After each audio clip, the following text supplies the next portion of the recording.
Bwe tuzze tulanga mu nnaku zaffe eziiseeko emabega olunaku olw'ejjo kyabadde kijjobi wano ku kkanisa ya Makerere Full Gospel anti yabadde African Sunday ekitegeeza okuweereza omutonzi nga tusinzira mu buwangwa bwaffe obw'enjawulo bwe yatutonderamu naddala wano mu ggwanga Uganda. Olunaku lwakedde bulungi era ttiimu yaffe y'abannamawulire abakwasi b'ebifaananyi eyagugudde TV bwetyo ne yeetereza bulungi okugenda munda okukwata omukolo nga bwe gwabadde anti nga tebayinza kulutumira omwana.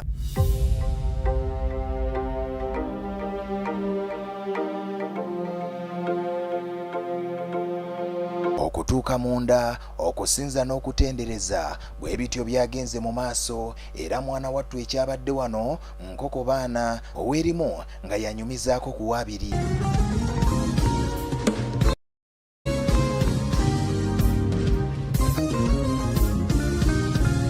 Ab'omumambuka be babadde bakulembeddemu enteekateeka eno eyatuumiddwa African Sunday Northern Edition. Era bwe twatuuse ku baana ab'omumambuka obuyimba bwe bayimbye obutendereza n'okusuuta omutonzi mwana wattu newankubadde ng'ebigambo bangi babadde tebabitegeera naye ekinyegenyege ekyabakutte tekyabalese mu ntebe.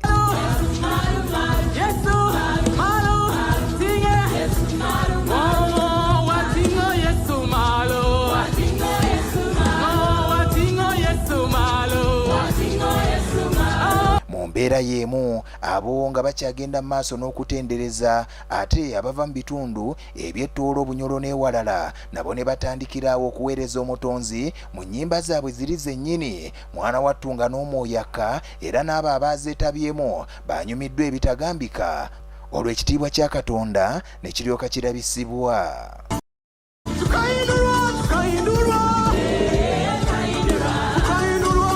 Abo nga tuvuddeyo twalumbye mu bitundu bya Busoga batabanyi ne bawala ba Kyabazinga nabo bwe batyo ne batandika okukooloobya mu lw'e Busoga mwana wattu n'enduulu n'akazira ak'ekisoga ne kalyoka kawulirwa mu bantu anti ng'obuyimba kye bubakola bubasembereza ddala ku Nnamulondo.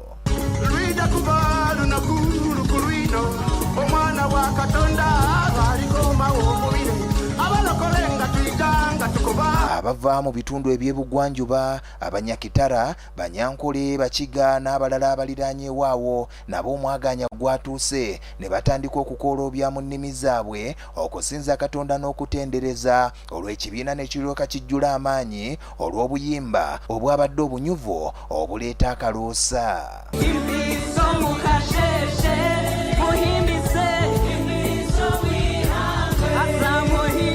Bano babadde bakyalowooza nti be basinze okukikuba ng'enjogera y'ennaku zino bwegamba ab'omu masekkati wano mu Bwakabaka bwa Buganda nabo ne balyoka bavaayo ne batandika okuleeta obuyimba n'amazina ebyabagudde ababadde batudde bonna ne basitukira ddala.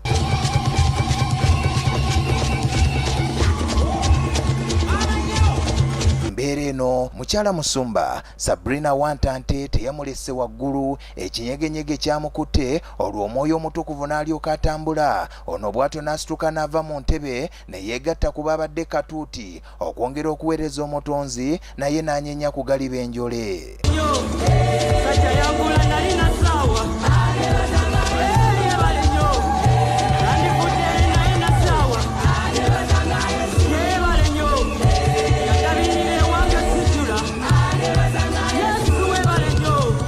Ebyabadde mu kkanisa mu kusinza n'okutendereza sisobola kubimalayo ssaawa eno olw'obudde wabula n'ekigambo kyabaddemu era ng'omusumba omukulu w'ekkanisa eno Pastor Fred Wantante ye yakulembeddemu.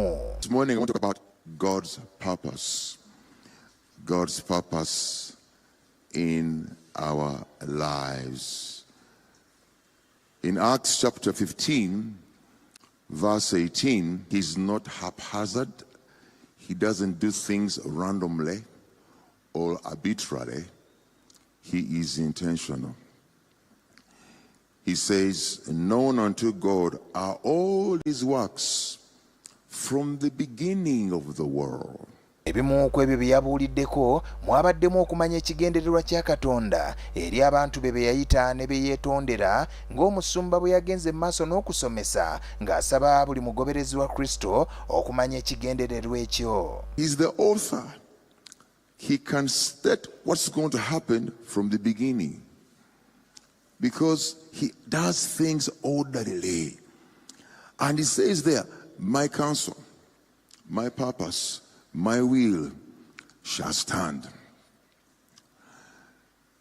If you are not walking in the will of God, you're in trouble.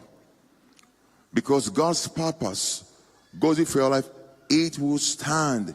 Ekigendererwa kya Katonda eri omuntu kiba kitegeeza nti gwe omugoberezi wa Kristo olina okutambulira ku kalenda ya Katonda, okola ebyo byonna bye yalagira okukola, okweresa amakubo amakyamu, okuwuliriza eddoboozi lya Katonda, olwo olyoke oganyulwe, otegeere ate otuuke mu magenda go. God chose you to be a member of parliament.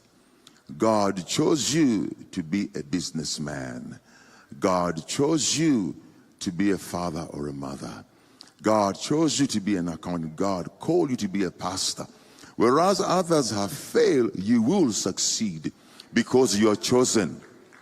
You're appointed. That is your purpose. That is your call.